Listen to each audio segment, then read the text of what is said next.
facts and the rules of mock trial competition.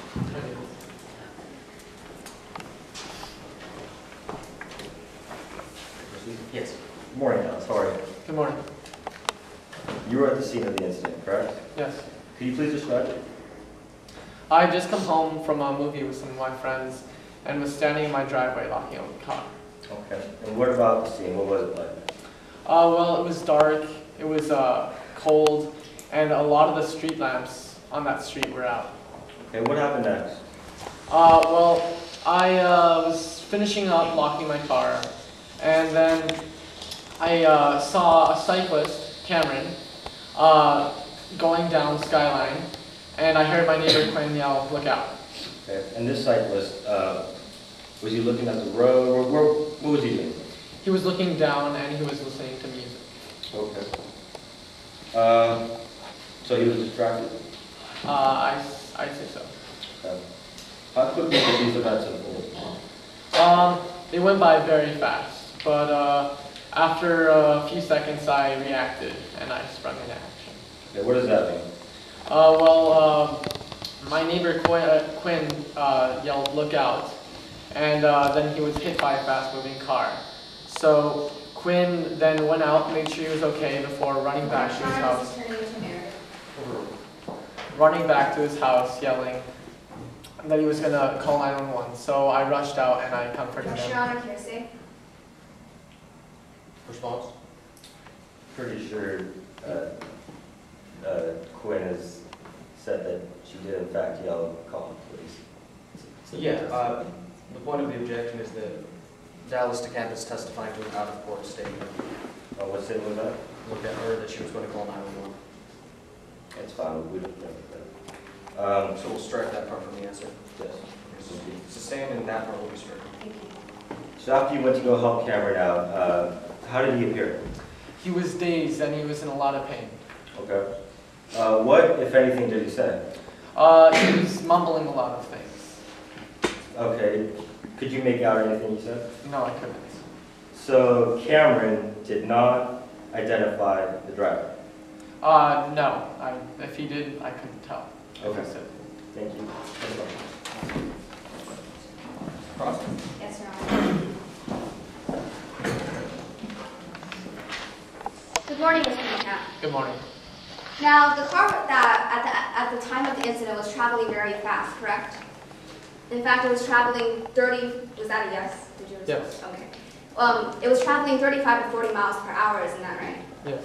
And in fact, right before that, there was a stop sign, wasn't there? Yes, there was. So it is reasonable to inference that the driver ran over the stop sign. Yes. And you also said in your direct examination that it was really dark around the area, wasn't it? Yes. It was at night? Yes. And, Your Honor, may the witness approach the exhibit? Sure. Can you please tell me how many broken streetlights were there north of Grand?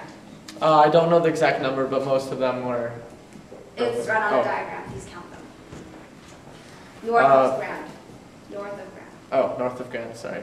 3. Thank you. Please be seated. And in fact, you said everything went by really fast in your statement? Yes. And in fact, initially you were even in shock. I was in shock, but I did spring into action and I comforted him. Objection, Your Honor, non-responsive. The question called for a yes or no if he was in shock. Could you have answered that with a yes or no? Yes, I was in shock. And in fact, everything passed by so fast that you couldn't even see who the driver was, could you? I didn't see who the driver was. And you didn't see the license plate number of the car, did you? No, I did not. Now, the police interviewed that night, didn't they? Yes, And you told the police everything that happened, correct? I did. But, however, you decided to contact the police again after the incident, isn't that right? Yes, I did because I wanted to make sure I was doing Objection, Your all Honor, non-responsive. Overrule this time. because I wanted to make sure I was doing all I could to help the case.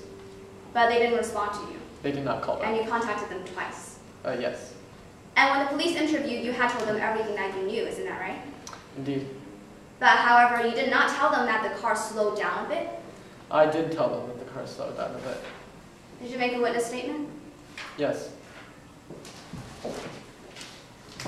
And in in the witness statement, there is nowhere that it states that you told the police that the car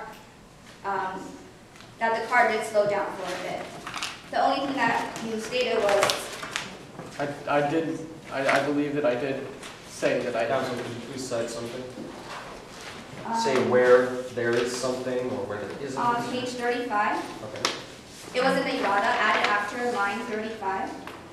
It states that I also told them the bicyclist was wearing white earbud style headphones and was looking down when struck by the vehicle. And in the exact same area, it did not say anything about telling the officers that the car slowed down for a moment.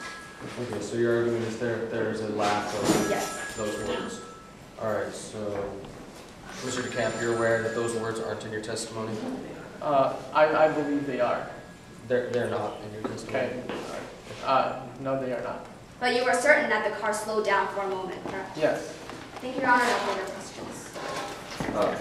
Yes, sir.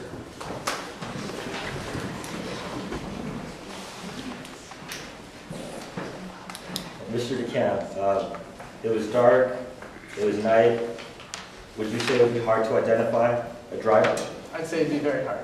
Okay, and may you approach the exhibit? Where did to which light did the incident occur closest to? Probably this one right here. The actual incident where you got hit. Down? There. Which light is closest to where Cameron got hit? Okay, well, the bicyclist was moving that way, and he went north on Skyline Drive. So, right there. Correct. Okay, so where were you? I was right there in my driveway. Okay, would you say that you probably had a very good view of what happened? Yes. Okay. No further questions. Thanks. Your excuse. Okay.